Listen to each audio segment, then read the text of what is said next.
She collapsed just beyond his gate, iron shackles still biting cruelly into her swollen ankles. Her heavily pregnant belly pressed against the dusty earth, grounding her to the unforgiving soil. Yet when her eyes lifted to meet Boone Carter's, the look within them was not one of despair or pleading.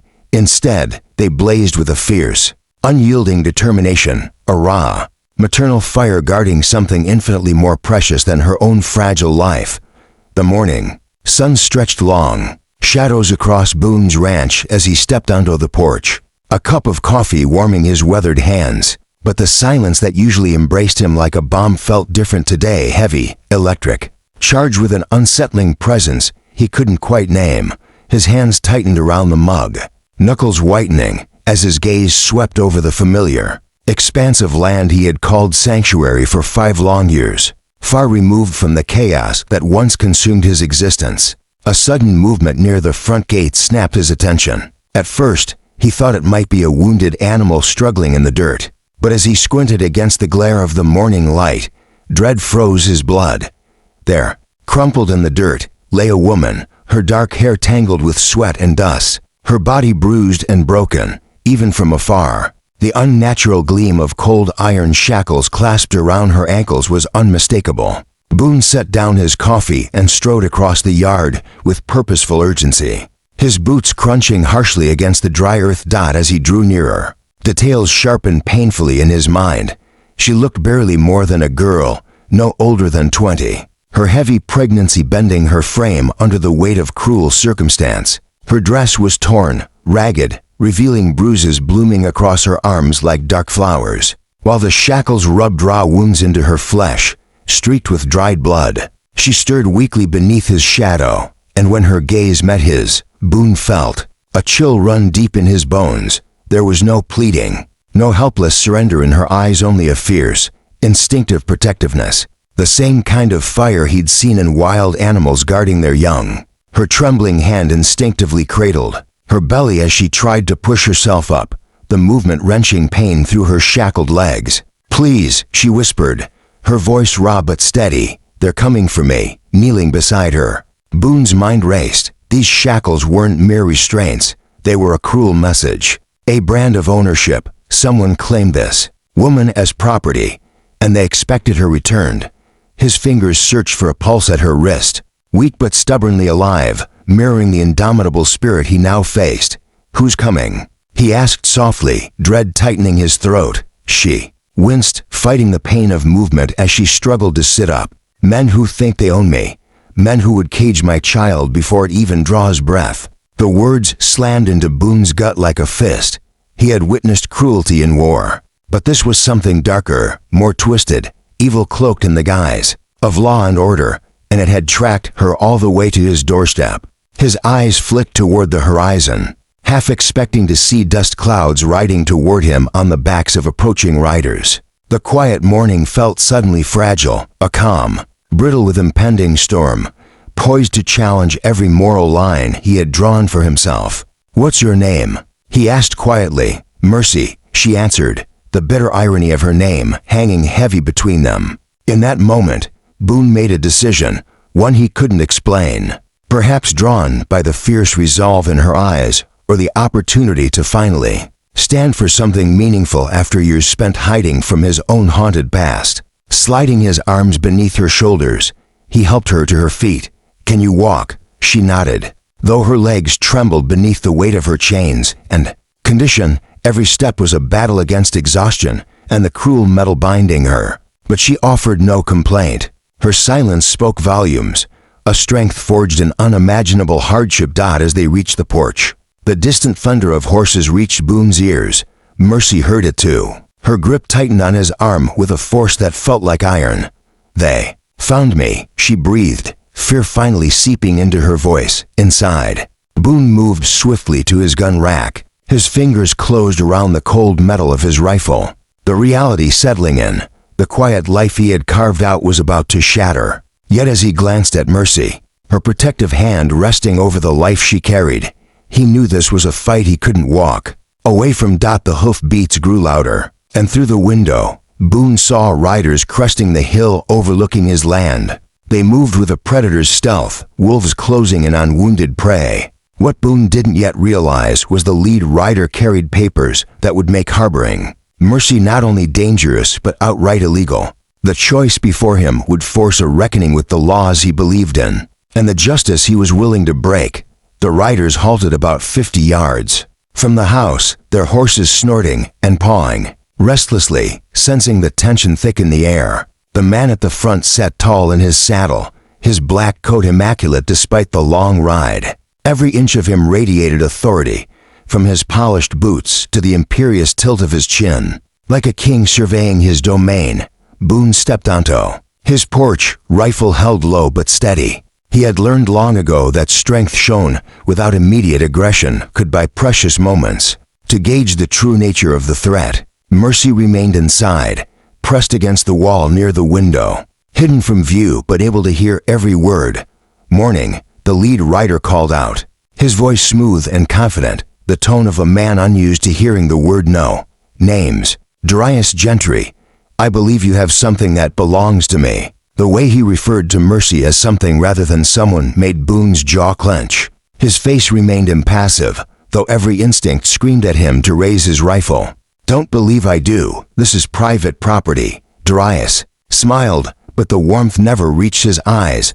Slowly, deliberately, he reached inside his coat, savoring the tightening of Boone's grip on his weapon. When his hand reemerged, it held a folded paper, waved like a banner of triumph.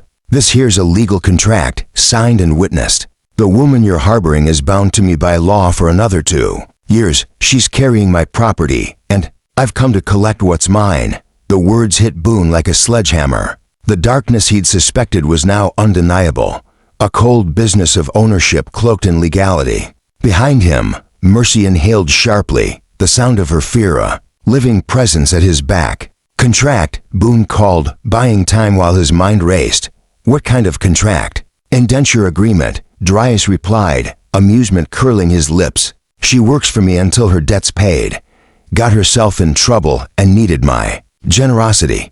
Now she's run off, breaking her legal obligations, makes her a thief." One of the other riders, a scarred man with lifeless eyes, leaned forward in his saddle, hand resting casually on his gun. "And anyone helping a thief is an accomplice." Boone felt the noose tighten. If these papers were genuine, harboring Mercy could land him in prison, or worse. But Darius's easy confidence told Boone there was more beneath the surface than a simple contract. "Mind if I see those papers?" Boone asked, voice steady despite the turmoil churning inside.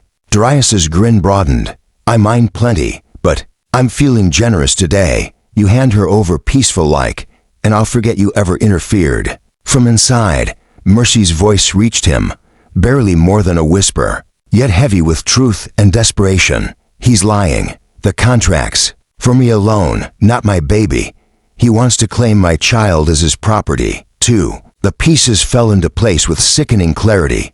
This was never about indentured service alone. Darius coveted the child, likely to sell or worse. Mercy's pregnancy transformed her into a commodity, and the thought churned Boone's stomach. With revulsion, "I'll need identification proving you are who you claim," Boone said, stalling for time. "And I want a lawyer to review those papers before anything happens." Darius's polished mask cracked, revealing the predator beneath. "You're testing my patience, rancher. Last chance to do this easy." The scarred rider's hand hovered near his gun as his comrades shifted in the saddles, readying for violence. Boone's eyes darted toward the back of the house, where a 4th rider had been stealthily moving. "Mercy," Boone called without turning, "get to the root cellar." The soft clinking of chains echoed as she moved, the metal whispering each agonizing step.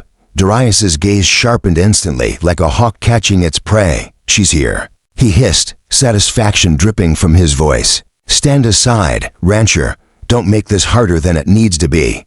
Boone raised his rifle, the decision clear in his eyes. "I've seen your kind of easy before. The lady stays until a proper judge sorts this out." The scarred man drew his weapon, and chaos exploded in the once peaceful yard. Bullets spat fire and splinters, and Boone dove behind a sturdy wooden beam for cover. His thoughts narrowed to a single urgent point: protect Mercy. What none of them realized was that Mercy harbored a secret far greater than her unborn child, a secret that would alter the course of this deadly confrontation. The gunfight, fierce but brief, stretched time like a taut wire. Boone's military training took over as he used the porch posts to shield himself, picking shots with calculated precision. Another rider went down clutching his shoulder, cursing bitterly, while a third scrambled behind a water trough for cover. Darius stayed mounted, barking orders, waving his contract like a talisman that he believed would shield him from harm. His arrogance was his undoing. "You're making this worse for yourself," he shouted over the cacophony. "I'll have you hang for this." Boone said nothing. He counted shots, eyes flicking toward the back where the fourth man crept closer. Suddenly, a crash inside. The house shattered, the gunfire's rhythm. Mercy's scream cut through the chaos like a blade, freezing Boone's blood. The fourth rider's inside. A voice called triumphantly, "She's trying to get out the back." Darius's cruel smile grew wider. "Bring her out front, where everyone can see. Time to end this nonsense." Boone turned toward his front door, only to have a bullet whistle past his ear, forcing him back into cover. He was trapped, moved to help Mercy and risk a fatal shot, or stay put and let them take her. Then Mercy appeared in the doorway, not as a captive but as a warrior. The fourth man stumbled out behind her, blood streaming from his nose, collapsing on the porch. In her hands, she wielded a heavy iron poker stolen from the fireplace, her eyes ablaze with that same fierce protectiveness Boone had glimpsed the first time he found her. "I told you," she called across the yard to Darius, voice ringing with defiant clarity. "I'm not your property anymore." Darius's confidence wavered for the first time. "You signed the papers, girl. 5 years of service. You've barely served 3. "I signed papers to work as a seamstress," Mercy shot back, gripping the poker like a weapon, "not to warm your bed or bear children for your business." Her words hung heavy, a silent accusation that laid bare the depths of Darius's corruption. Boone finally understood the horrific truth. This wasn't mere indentured servitude. It was an operation that bred women like livestock, selling babies to the highest bidder or worse. Darius snarled, but his denial sounded hollow. "The contracts, legal and binding." Mercy stepped forward, despite her pregnancy and shackled feet, radiating a magnificent defiance. "Tell them about the others, Darius. Tell them about Sarah, who died birthing the child you demanded. Tell them about young Emma, who threw herself off the bridge rather than face another year of your hospitality." Each name landed like a blow to Darius's pride. The remaining riders exchanged uncertain glances, doubt flickering across their faces. Whatever lies they'd been fed about this mission were unraveling fast. "She's a runaway criminal," Darius spat, voice faltering. "Don't listen to her lies." "Then why are her ankles chained?" Boone challenged, rising slowly with rifle trained on Darius. What kind of seamstress needs to be shackled? The question lingered, heavy and undeniable. One of Darius's men lowered his weapon, his conscience warring with his orders. Mercy pressed on. "He keeps a dozen women locked in that compound, feeds us just enough to survive, works us until we drop, and when we get pregnant," her hand moved protectively over her belly, "he sells the babies to whoever pays the most." Darius's face flushed crimson with rage. "Enough. You signed willingly. Everything I did was legal." "Legal doesn't make it right," Boone said quietly, rifle steady. "And I'm guessing a territorial judge will want to examine those contracts very closely." In a last desperate bid, Darius spurred his horse forward, reaching for his gun. But Mercy was faster. The iron poker cracked across his wrist with a sickening crunch.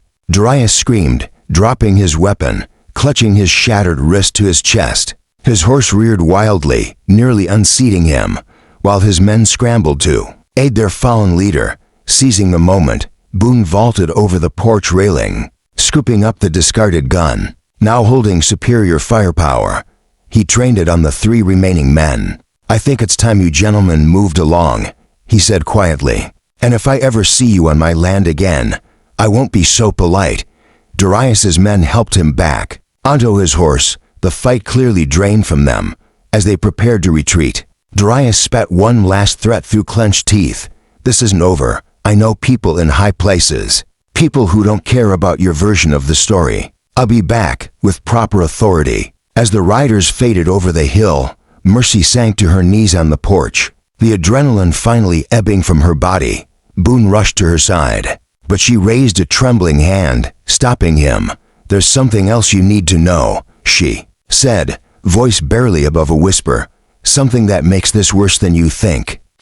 But before Mercy could explain, a new sound cut through the tense air, the unmistakable thunder of horses, galloping fast from the east, their hooves drumming urgent and resolute on the dry earth. This time, there were too many to count. A dark tide cresting over the eastern ridge that sent a chill deep into Boone's chest. At least 8 riders, perhaps more, rode in disciplined formation, lawmen or soldiers by appearance. But something about their approach set Boone's instincts on edge. Too aggressive, too eager, they carried the weight of menace, not investigation. "Get inside," Boone commanded, helping Mercy to her feet. The iron chains around her ankles clinked with every shuffling step, a relentless reminder of her fragile state. "Stay away from the windows." But Mercy grasped his arm with surprising strength. "Wait, those aren't territorial marshals," she said sharply, eyes narrowing as she scanned the riders. "Look how they spread out, how they ride.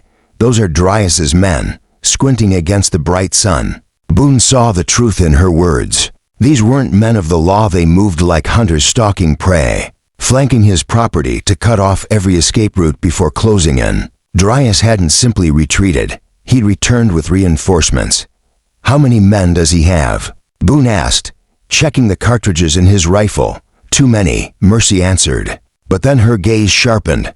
"But they don't know about the tunnels." Boone echoed, surprised. She looked toward the old barn, standing lonely at the far edge of the ranch. "I've been running for 3 days. Found shelter in an abandoned mine shaft about a mile north. There's a whole network beneath this valley that connects several places, including that barn." Hope flickered in Boone's chest, but reality was a cold splash. "You're in no condition to crawl through mine shafts, Mercy, and I won't leave you to face them alone." By then, the riders were close enough that Boone could pick out individual faces. Dryas rode at the center, his injured wrist bound, but his eyes ablaze with vengeful fire. Beside him sat a man Boone recognized with a chill, Clayton Reeves, a notorious bounty hunter who cared more about his paycheck than the welfare of his quarry. "Boone Carter," Reeves called out as they drew near. "You're harboring a fugitive. Stand down and let us take her peacefully." "She's under my protection," Boone replied calmly, stepping onto his porch with his rifle resting visibly but unraised. "If you want her, you'll need proper papers signed by a real judge." Reeves laughed, a harsh, grinding sound. "Got all the papers I need right here." He brandished a document that looked official from a distance. "Fugitive warrant, signed by Judge Morrison himself. Woman wanted for theft and assault." Dryas smiled coldly atop his horse. "Told you.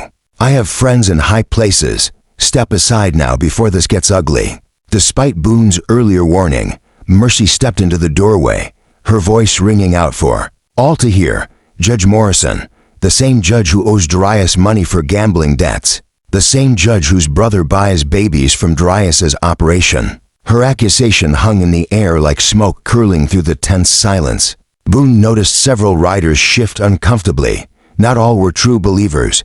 Some were hired guns, perhaps with a conscience, who might reconsider if they knew the truth. "Lies and slander," Dryas snapped, but his quick denial only deepened suspicion. "She's a criminal avoiding justice." Reeves, unmoved by moral debate, shrugged. "Doesn't matter to me what she did or didn't do. Got a warrant. Got my fee promised, that's all I care about." One of the younger riders, barely 20, spoke up, his voice trembling with doubt. "What if she's telling the truth? What if we're helping the wrong side?" Reeves turned sharply, his stare cold as ice. "You questioning my judgment, boy?" "No, sir. The young man's voice faltered under Reeves's glare. Seizing the moment, Mercy called out, her voice steady and resolute. "Look at me. Look at these chains on my feet. What crime demands shackles for a pregnant woman? What theft is so terrible she must be bound like an animal?" Her words struck home, Several men glanced down to see the raw, bleeding wounds where the iron had cut deep into her flesh. The sight was undeniable. Darius realized he was losing the grip on his carefully spun narrative. Enough talk, Reeves. Do what you're paid for, Darius barked. But before Reeves could move, a new voice cut sharply through the mounting tension. What's all this commotion about? Every head turned to see an older man approaching on horseback. From the south, Doc Palmer, the traveling physician who made rounds across the scattered ranches and settlements. His arrival was both a blessing and a threat, depending on who you asked. Doc, Boone called, relief breaking through his voice. Good to see you. Palmer rode closer, his seasoned eyes quickly taking in the scene-armed men. Mercy's battered condition, the charged atmosphere crackling like electricity before a thunderstorm. Looks like I've stumbled into something serious, Doc said quietly. Nothing that concerns you, old man, Reeves growled, dismissive. Move along. But Doc Palmer had treated the territory's folk for 30 years and wasn't easily intimidated. His gaze locked on Mercy's shackled ankles, and his expression darkened. Those wounds need medical care, he said firmly. Whoever's responsible should be ashamed. She's a fugitive, Doc, Darius answered, trying to wrest control. Sometimes restraints are necessary. Restraints, maybe, Doc Palmer replied, dismounting from his horse. Torture, never. I've seen enough of both to know the difference. The moral balance shifted once again. Reeves sensed it too and made a decision that would change everything. Boys, spread out. We're taking her now, willing or not. Anyone who interferes gets hurt. His men began moving into position. Boone raised his rifle, knowing he was outnumbered 8-1, and that the situation teetered on the edge of violence that could cost lives. Then Mercy's voice rang out, halting everyone like a sudden winter chill. Before anyone else gets hurt, there's something you all need to know about the baby I'm carrying. Something that makes this about more than just me. Every gun barrel froze. Every horse halted mid-step. Even the wind seemed to still, holding its breath as Mercy stood firm in the doorway, one hand cradling her belly protectively, the other gripping the doorframe for support. This child isn't Darius's, she said, voice ringing clear and strong. And it's not some nameless baby he can sell to the highest bidder. Darius's face paled, then flushed with rage. Shut your mouth, girl. You don't know what you're saying. But Mercy pressed on, her eyes fixed on the assembled riders. The father is Judge Morrison's own son, Thomas Morrison.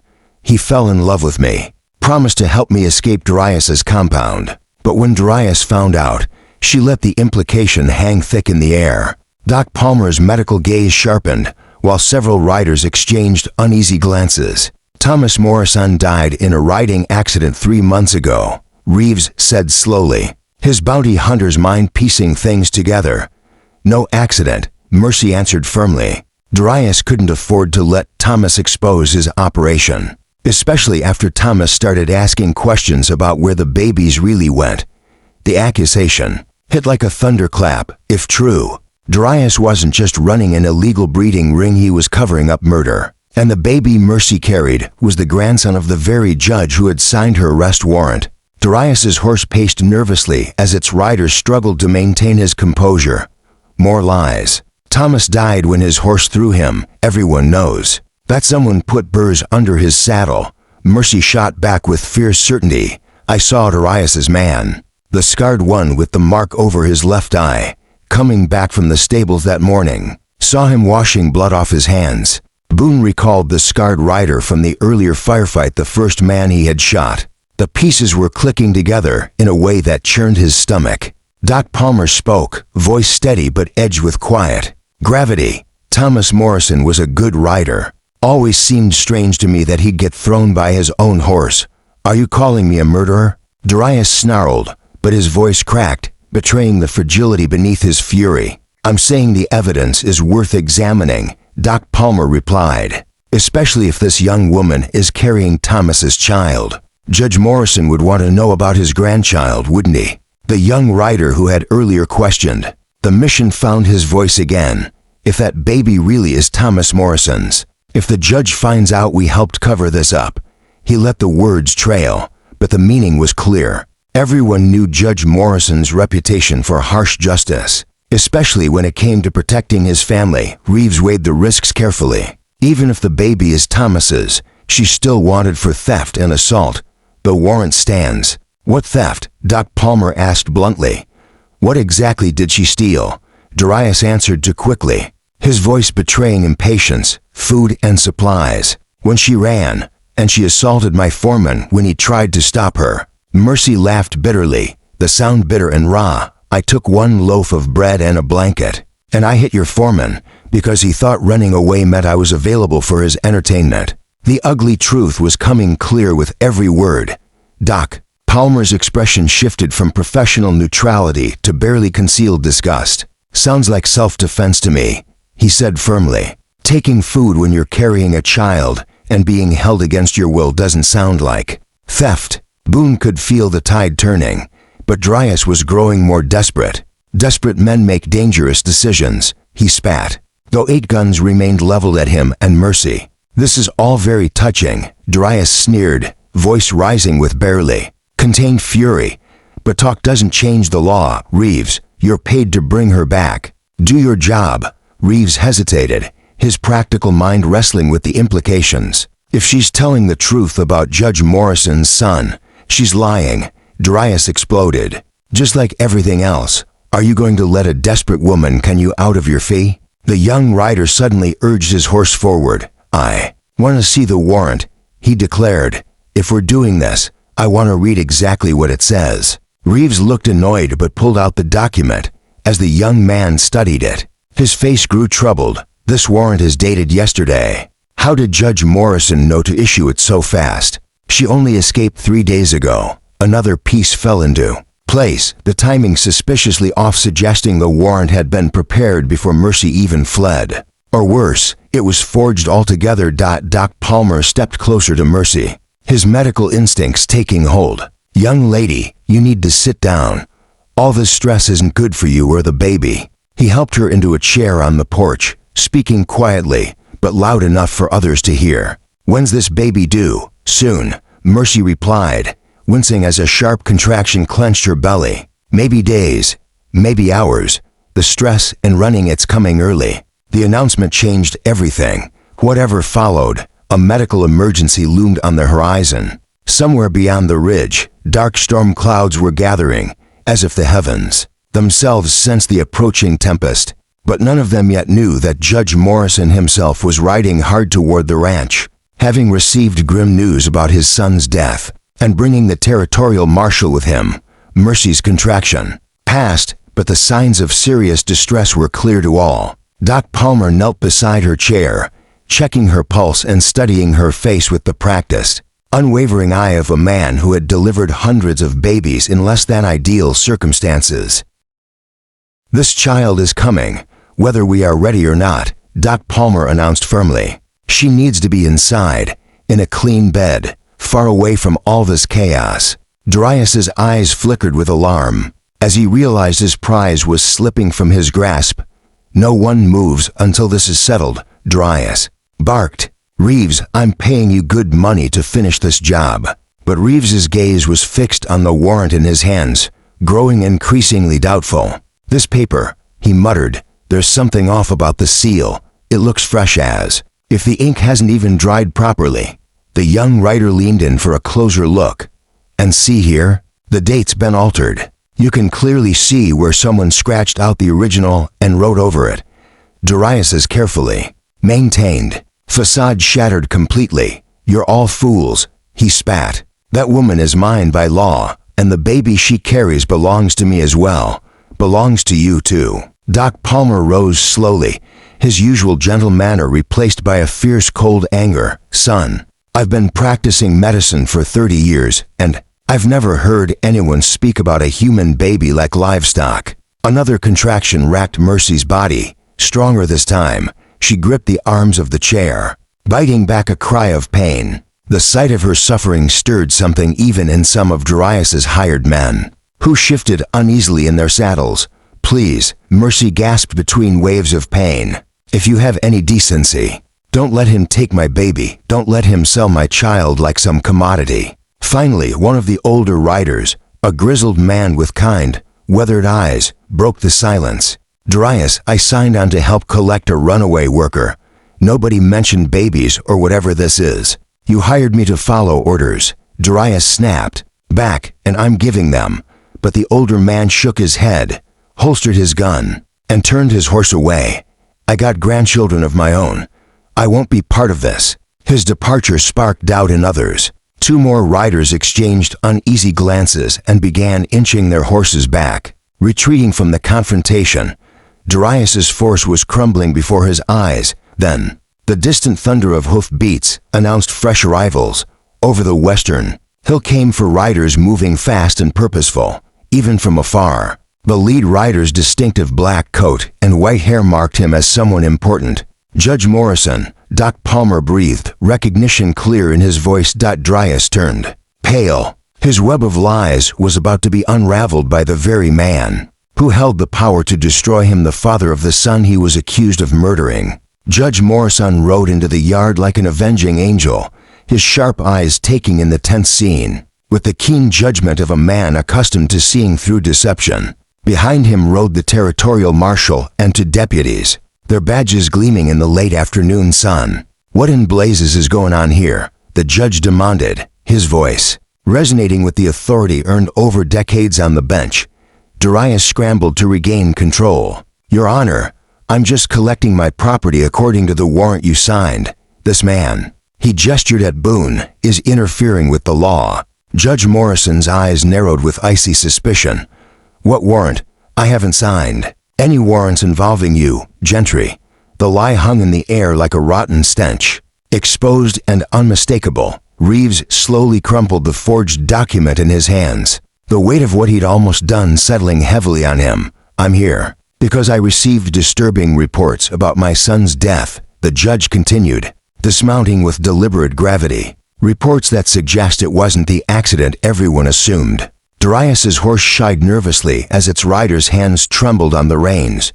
Your Honor, I don't know what lies you've been told, but they're lies. Mercy's voice cut sharply through the protest, her pain barely masking the strength behind her words. Struggling to stand with Doc Palmer's steadying support, she said, tell him about the burrs. Darius, tell him about your man tampering with Thomas's saddle. Judge Morrison's face blanched white, then flushed crimson with fury. My son was murdered. Mercy pressed on, each word a labor as another contraction gripped her. Thomas was going to expose everything, the forced breeding, the baby selling. Darius couldn't let that happen. The judge's eyes locked onto the shackles cutting into Mercy's ankles, his expression hardening to stone. And you are the mother of your grandchild, Mercy said quietly. Thomas loved me. He died trying to help me escape for a moment. The only sounds were the whisper of the wind and the faint jingle of horse tack. Judge Morrison stared at Mercy as if she were a ghost. When he spoke, his voice was barely a whisper. You're carrying Thomas's child. Mercy nodded, tears streaming freely down her cheeks. He wanted us to be free, both of us. Turning to Darius, the judge's eyes blazed with lethal fury. If what she says is true, you murdered my son and enslaved the mother of my grandchild. Darius made one last, desperate attempt. She's lying. They're all lying. I have legal contracts, proper papers. Show me, the judge commanded as Darius reached for his saddlebags. Mercy doubled over in the fiercest contraction yet. Doc Palmer caught her, his face tight with concern. This baby's coming now, he announced. We need to get her inside immediately, or we'll lose both mother and child. The standoff had reached its breaking point, but nature had forced everyone's hand. In the distance, storm clouds that had gathered all day finally burst open, sending sharp drops of rain scattering through the dust. The rain poured harder as Doc Palmer and Boone hurried Mercy inside. Judge Morrison followed, his face a mask of controlled rage, while the territorial marshal moved to place Darius under arrest. The remaining hired guns scattered like frightened leaves, caught in the wind, eager to avoid the coming reckoning. Get those shackles off her, Judge Morrison ordered, his voice thick with emotion.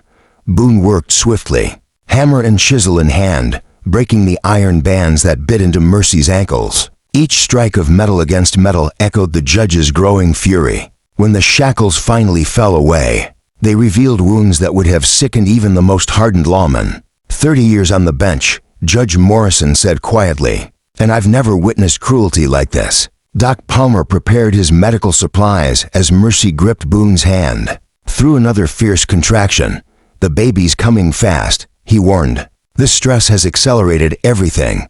Outside, Darius shouted in protest, his voice muffled. As the marshal shackled him to a wagon wheel, his claims of innocence fell on deaf ears. The forged warrant and multiple witness testimonies had sealed his fate. Tell me about my son, Judge Morrison said softly to Mercy, his voice gentler. Now, tell me about Thomas. Between contractions, Mercy painted a tender picture of a young man who had fallen in love and tried to do what was right. He had spoken of marriage, of giving their child a proper name. He planned to expose Darius's operation to the authorities. Why didn't he come to me? The judge asked, pain threading his voice. He was afraid you wouldn't believe him, Mercy whispered. Darius had convinced everyone his contracts were legal, that the women came willingly. Mercy gasped as another wave of pain crashed over her. Thomas was gathering evidence, building a case, but Darius found out. Doc Palmer glanced up from his preparations. Judge, she needs to focus on delivering this baby. We can get the full story later. But Mercy shook her head weakly. No, he needs to know. Thomas kept records documents hidden in his room. Proof of everything, forged. Contracts, baby sales, threats to silence women. Judge Morrison's eyes blazed anew with fierce determination. Where? He asked. Behind the loose board in his closet wall. He showed me before. Mercy couldn't finish her sentence as another contraction stole her breath. I know the place. The judge said grimly. He hid things there as a boy, too. The necks are blurred into a whirlwind of focused chaos. Doc Palmer worked with the calm precision of a man who had delivered babies. Under the harshest frontier conditions, Boone by his side assisting, while Judge Morrison paced like a caged wolf. Outside, the storm raged, as if nature itself was purging the evil that stained the day. Then, as thunder crashed overhead, a new sound filled the room, the strong, healthy cry of a newborn baby. Doc Palmer's face broke into a smile as he lifted the infant for all to see. A son, he announced, a healthy, perfect son. Judge Morrison stepped forward, tears welling as he gazed upon his grandson for the first time. The baby bore Thomas's dark hair and strong features, unmistakably a Morrison. He looks just like Thomas did as a baby, the judge whispered, voice breaking. Mercy, exhausted but radiant, held her son close. I was going to name him Thomas, after his father. Judge Morrison looked at Boone with deep gratitude. If that's acceptable. To the man who saved them both, Boone nodded solemnly, understanding that the child would carry his name as both protection and honor. He said quietly, it would be my privilege. Doc Palmer finished his work and stepped back, satisfaction evident.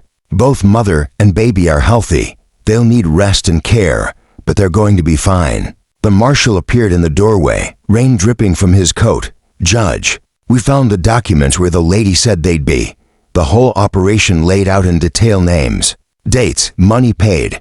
Darius kept meticulous records. Judge Morrison's expression hardened like granite. And Darius, he said, singing like a canary now that he knows the evidence against him, and trying to bargain by giving up his accomplices. No bargains, the judge declared firmly. He murdered my son and enslaved innocent women. He'll face the full weight of justice. As the storm outside began to subside, Mercy looked around at the faces surrounding her and her newborn son Boone, who risked everything to protect strangers. Doc Palmer, who delivered her child with gentle hands. Judge Morrison, who chose justice over denial. Thank you, she said simply. But the words carried the weight of a lifetime's gratitude. Judge Morrison leaned down, touching his grandson's tiny hand. Thomas died trying to set you free. We will make sure his sacrifice means something. And as the sun broke through the storm clouds, casting golden light through the windows of Boone's house, it illuminated a scene of redemption and new beginnings. Evil had been exposed and would face justice. A child had been born free instead of into bondage. Sometimes In the wild frontier where life was harsh and justice scarce, that was enough to restore faith in the goodness that still lingered in the world. Mercy named her son Thomas Morrison Carter, and he grew up knowing the story of how brave souls risked everything to ensure he could breathe free air from his very first breath. Some chains are forged from iron, but others are bound by cruelty and lies, and on this day, both had been shattered forever. If you enjoyed this story, click the video on your screen now to watch another unforgettable tale where courage and justice collide in ways you never expected. Don't forget to subscribe and consider a super chat to help us keep bringing you more stories like these. Your support means everything to us.